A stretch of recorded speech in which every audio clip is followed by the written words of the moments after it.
the hiss came before I could move. 26 pounds of orange-billed fury shot across the reception hall, wings spread wide, straight toward the most feared being in Threll space. My name is Dara Voss.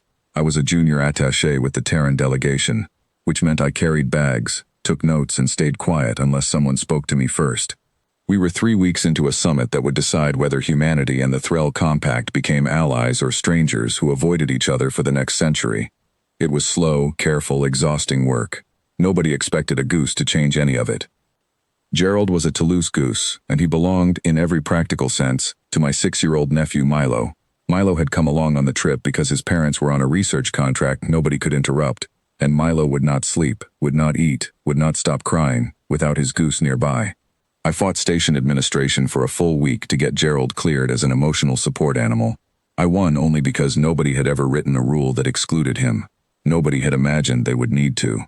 The Threll found him funny from the very first day. Under Speaker Ashkrell Voth, a tall reptilian official with a frill that flared when he was pleased with himself, liked to remind me of it every chance he got. "This is the creature your species brings to a summit of nations," he said once, watching Gerald hiss at an automatic door that had startled him. "It waddles." "He does," I agreed, because there was no point arguing. "It has bitten 2 engineers and a customs officer," Ashkrell said. "That is also true," I said, "and this represents the strength of your people." I did not have a good answer for that. Gerald was, by any fair measure, a ridiculous animal. He disliked doors, tables, shiny boots, and anyone who came within 10 feet of Milo without his permission. For 2 weeks, the Threll delegates made small jokes about him in the hallways. Someone left a drawing on my desk terminal, a poorly made cartoon showing humans as smaller, dumber geese. I let it go. You do not win a summit by defending a bird's honor. Then came the reception for High Speaker Draith Cole. The High Speaker was the reason any of us were on that station at all. He stood over 9 feet tall, his frill marked with old scars from wars most of us only knew from history files. Even among his own people, he carried a reputation that bordered on legend. It was said he had ended 3 border conflicts alone, walking unarmed into enemy command tents and simply refusing to leave until the other side gave way. The Threll called it sitting the storm. It was not about physical strength. It was about a stillness so complete that everyone else in the room eventually broke first. Milo had hidden Gerald inside his jacket that evening, and I did not know until I heard the hiss. Gerald had noticed the High Speaker's ceremonial staff resting against a nearby table, a long rod tipped in polished metal, and for reasons that exist only inside the private logic of a goose, he decided it was a danger to Milo. He burst out of that jacket like a cannonball, wings at full stretch, neck low, and crossed 40 feet of stunned diplomats in seconds, heading straight for the single most feared leader in that entire sector of space. I ran after him, and I still did not reach him in time. Gerald stopped only when he was within striking distance of Draith Cole himself. He hissed, that long rising cry every goose owner learns to dread, and lunged at the staff, at the robes, at the ankles of a war hero who had faced down armies without blinking. Guards moved forward to protect their leader. Draith Cole lifted one clawed hand, barely more than a flick of the wrist, and they stopped instantly. He looked down at Gerald.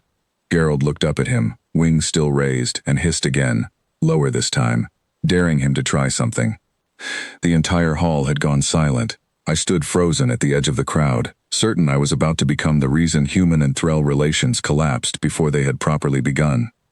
Then the High Speaker crouched.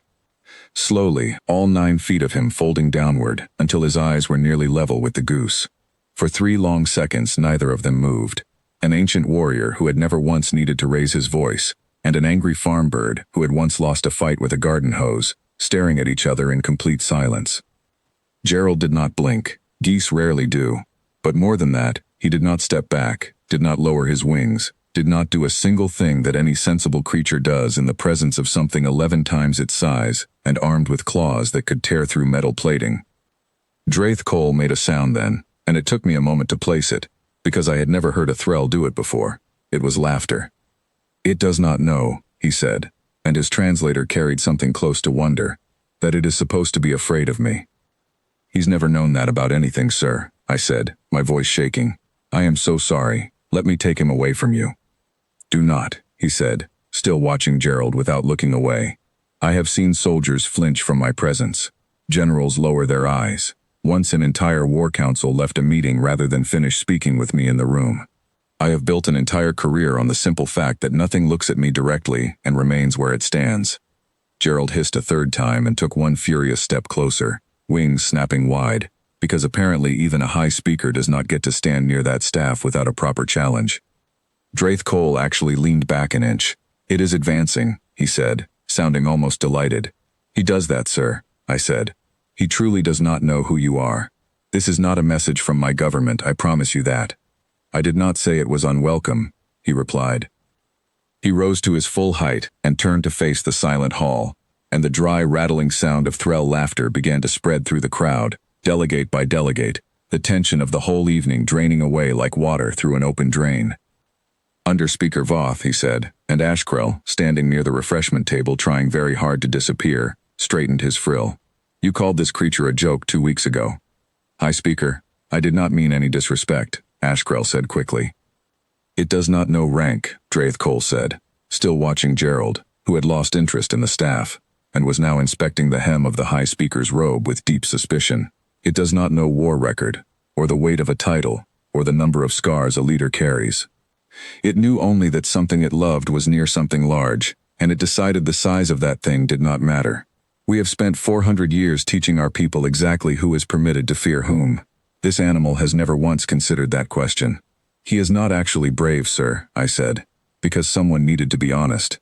"He is simply not clever enough to understand that he should be frightened. There is a real difference." "Is there?" Draith Cole asked, and looked directly at me for the first time that evening, and it felt like being studied by an approaching storm. "Among my people, courage is something we calculate.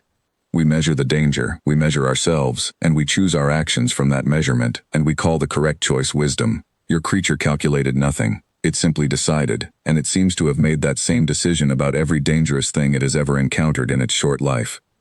He motioned for me to continue speaking, and I found myself, in the middle of a formal diplomatic reception, explaining goose behavior to one of the most respected leaders in known space.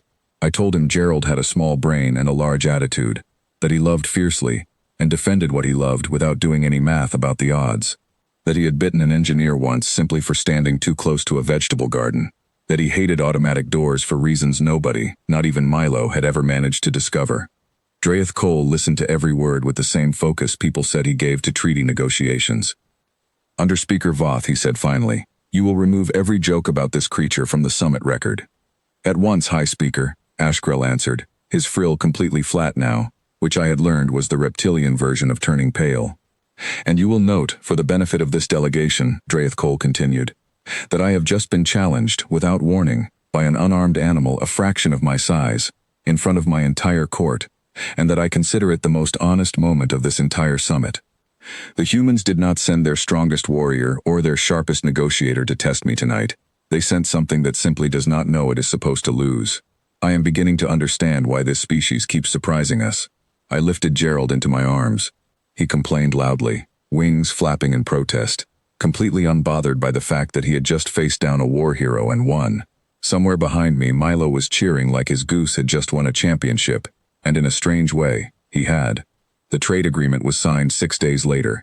Ashkrell told me privately, over a cup of something the Threll called coffee, that the incident with Gerald had done more for the negotiations than 3 full weeks of formal talks. It was not because the goose proved anything about physical strength, he said. It was because it proved something about human nature. We did not calculate our courage either. We simply kept deciding, again and again, that the size of the thing standing in front of us did not matter. Gerald learned nothing from any of it. He still hisses at every automatic door on the station. The High Speaker sends him small gifts now, treats shipped in from 3 systems away. Milo reads me the shipping labels every time a new package arrives. They are always addressed the same way, for the ambassador who does not know he is supposed to be afraid.